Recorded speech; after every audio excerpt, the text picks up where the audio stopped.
Thanks again to Wendell Green Jr. of the Auburn Tigers for joining us. Loved some of those things he had to say. He's a spaghetti lover. He loves listening to Little Baby. He talked about his father, Wendell Sr. I love the fact that when he was 4 years old, Wendell Jr. was playing in the 6-year-old leagues. He was always getting leveled up, and he said that's what created a chip on his shoulder. He's been such a vital part to this Auburn Tigers team as we begin to wrap things up on the Field of 68 After Dark, Sirius XM Channel 84. Gentlemen, we got a couple minutes. Auburn, Kentucky, T.O. What determines who wins the battle between the Tigers and Wildcats on Saturday afternoon? I think guard play is about a push because both teams have really good guard play. The key to the game is Keon Brooks and how he's going to deal with probably the number 1 pick of the draft. Like, that's going to be a huge thing offensively for Auburn. If Jabari's going to be able to get loose, it could get dangerous in a hurry. On the other end, Walker Kessler and Oscar Tshiebwe, that is an intriguing matchup because Tshiebwe is going to get in his body. He's going to push him around in the post. But Walker Kessler, even though he's much thinner, he's just so long that he's going to be able to recover anyway. And I think that's a big time matchup at the 4 and the 5 position. The interior game for both teams is what's going to end up carrying it because I feel like they have somewhat similar guards, but KD Johnson, I've said it before, I'll say it again, runs on nightmare fuel. Him against Ty Washington. I'm interested to see how the freshman handles that guy because that guy is a little bit crazy. Sweeney, what happens in this game? I think the key comes down to Auburn's 2 guards, Wendell Green and KD Johnson. I think it's so imperative that you manage your emotions in a game like this, right? And T.O., you can talk about this, but this atmosphere is probably going to be as crazy as anything we've seen in college basketball all year. We've seen the videos online. I mean, the entire Auburn campus is apparently like camped out outside of the arena trying to get into this thing. You know, we're still 12 hours before this thing even tips off, 13 hours before it tips off. I mean, it is a mob scene. And I almost wonder about the energy for Auburn more so than I worry about the energy for Kentucky. Like, is Auburn going to come out too jacked up and get their important players get 2 fouls? Like, that's a big thing to watch out for. And that's what I'm most worried about with KD and Wendell Green, because KD in particular, like you said, he's just like an Energizer bunny. He's crazy. If you take that guy and you give him an extra 20% boost of this moment, is he going to be too nuts, right? Is Wendell Green going to go out? He's an explosive player. You saw the plays he made against Alabama, you know, making plays and ball screens. What happens if he's a little too revved up? He needs to meet the moment in this game. And if those 2 guards meet the moment, I trust this Auburn front court against Kentucky's as much as I trust anyone's to deal with Oscar Tshiebwe, right? I mean, I love that term, meet the moment. I not to interrupt you, and I'm so sorry. We got 30 seconds. We got 30 seconds. I think Severe Wheeler's got to meet the moment too. If Kentucky's going to have any chance, Severe Wheeler's got to play a composed game. A guy like Zep Jasper's so big in this. We got 25 seconds. Terrence, who wins, Auburn or Kentucky? Give me Auburn at home with all the emotion. Sweeney. Kentucky pulls the upset on the road. Ooh! I've got the Tigers. Give me Auburn in the heavyweight showdown. That's going to do it for us. For Terrence Oglesby, for Kevin Sweeney, for our producer, Dagan Hughes, I'm John Fanta. This has been Field of 68 After Dark on Sirius XM Channel 84.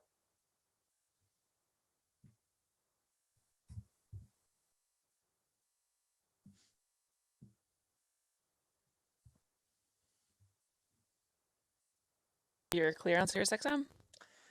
All right, it's time for the Field of 68 After Dark Afters. You know, I'm so excited about this game. Here's another thing. How many times have we seen Auburn dictate what happens on the interior this year? Like, that's been a constant for Auburn. Walker Kessler, Dylan Cardwell, who, if I was stuck in a back alley and needed someone to help me, I'd be calling him. That guy doesn't he takes no prisoners. He's a shutdown shot blocker too. And then you have Jabari Smith. Like, at some point, somebody's got to own what happens in the front court against Auburn to beat them. Yep. Oscar Tshiebwe, it's all on his plate. That's the one thing about Kentucky is They don't have a great complementary player to Sheboy, but they haven't needed one with how good Sheboy can be at times, right, Kev? No, I mean, there is no player that impacts a game more with his rebounding than Oscar Sheboy does. I mean, if you look at Kentucky's KenPom page, I have never seen a team be this good on both the offensive and the defensive boards. I mean, they wreck people time in and time out. And I think it's so critical for Walker Kessler to just slow Sheboy down, right? Don't let him get 20 boards. Don't let him get 10 offensive rebounds. Don't give Kentucky all these second chances because they've got so many good shooters that when Sheboy's getting an offensive board, he's either dunking it or he's kicking it out. And those threes off of offensive rebounds are the toughest thing to guard, and they feel automatic. I mean, I think guys shoot 80% on threes off offensive rebound. It just feels like that sometimes. And so, I think Walker Kessler just has to manage it with Sheboy because he's just so dominant on the glass.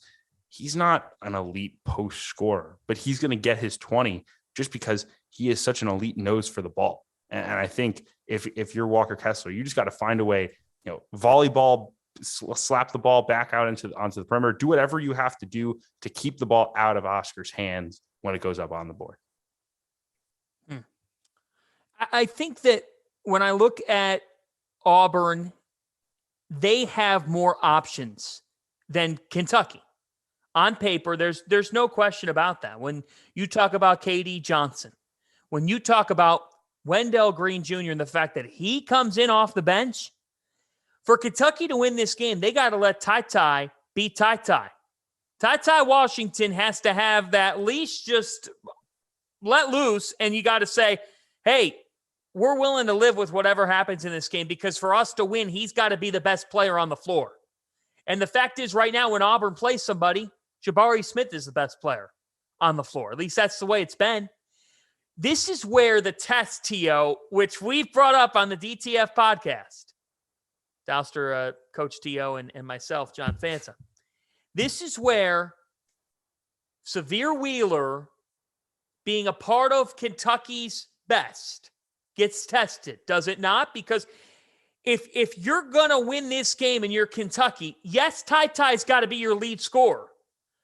But Severe Wheeler's got to be composed in an atmosphere like this. And I think the fact that the Georgia transfer has seen SEC basketball, has seen big time games. Like I like that about Severe Wheeler on this stage.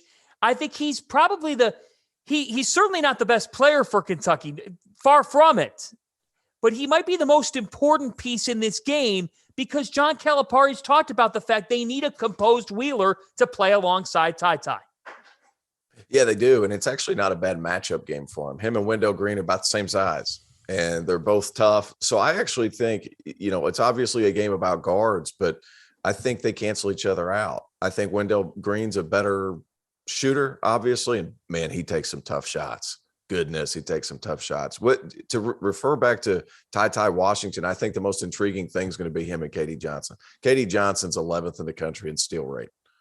He steals the ball basically out of guys' hands. He's in the passing lane, sure, but like his ball pressure and how hard that Auburn plays, it's an interesting dynamic because Auburn gets up so far towards the half court, they open up the floor. That's when Kentucky's best.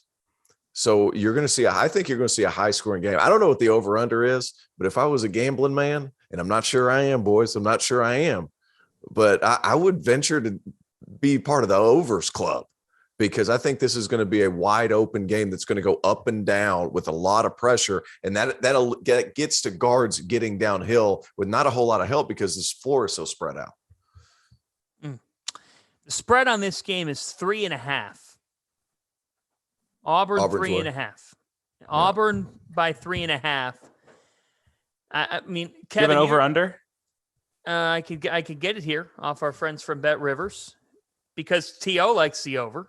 Yeah, I mean, I'm curious now. I kind of lean with T.O. Like whatever the number is, I think it's going higher than that because I think when you let Severe Wheeler just run up and down the floor, you're going to get a lot of open shots, and you're going to get a lot of good shots for Ty and a lot of open shots for Kellen Grady, and those guys knock them down. And Auburn's got guys who can run up and down the floor. Kessler moves well. 149. Yeah. Oh, yeah. Hammer the over. Give me the over. We say that, but like I have a there proposal. could be so much emotion. Yeah, go ahead. Sorry, Fanta. I have a proposal. Big one. If Auburn wins this game by more than 15 points, I would vote them number 1 in the country on Monday. I would If vote they them win this number game, one if they win by period. 10. Yeah, I vote them number 1 if they win by 1. So should they overtake Gonzaga? If they win this game, should they overtake Gonzaga? Absolutely, they should have last week, in my opinion. It's a better team right now. Are they the better team in April? I think if they play each other right now, I'm picking Auburn because Drew Timme struggled with athletic bigs, and Auburn has that, and they have guards who can they can throw waves of guards defensively at Nembhard. I think Auburn's a matchup nightmare for anybody because of how hard they play, and they have shooting, and they have the best shot blocker in the country, Walker Kessler, in my opinion. Yeah, I think I've been a staunch Gonzaga defender kind of throughout the season. I think it's really close right now. And if Auburn goes out and beats Kentucky tomorrow and does it convincingly, right? I don't care if it's 8 points or 12 points. If it's convincing, if they control this game, it would be hard for me not to, come. And I think a lot of people kind of frame it as like Auburn has a lot to prove, and can they get to number 1? Can they overtake the crown jewel program in this league? Look, I think Kentucky's got a whole lot to prove, because I think Kentucky, every time it's felt like they've turned a corner, they've laid an egg, and they found a way on the road in College Station this week. It was not pretty. It was certainly not like the 107 they put on Tennessee. That was a flash performance. College Station was not pretty. So I think Kentucky has a whole lot to prove in this ball game, that they are a top 10 team, that they are a Final Four contender. Because at times we've seen Kentucky said that's a heck of a ball club. At other times, it's been a pretty mediocre Kentucky team. We look back to the Notre Dame game where they really struggled to score. We look back to some of the bye games where they couldn't separate. There have been some shaky, the LSU game where they couldn't score. I'm looking to see how do they meet this moment. I think with the tempo, it's going to be fun. It's going to be up and down. I think Kentucky's going to put points up on the board. I think Ty is finding his flow, but we still need to see it. We still need to prove it. And this is a huge game for Kentucky to prove that they are right there in this national conversation.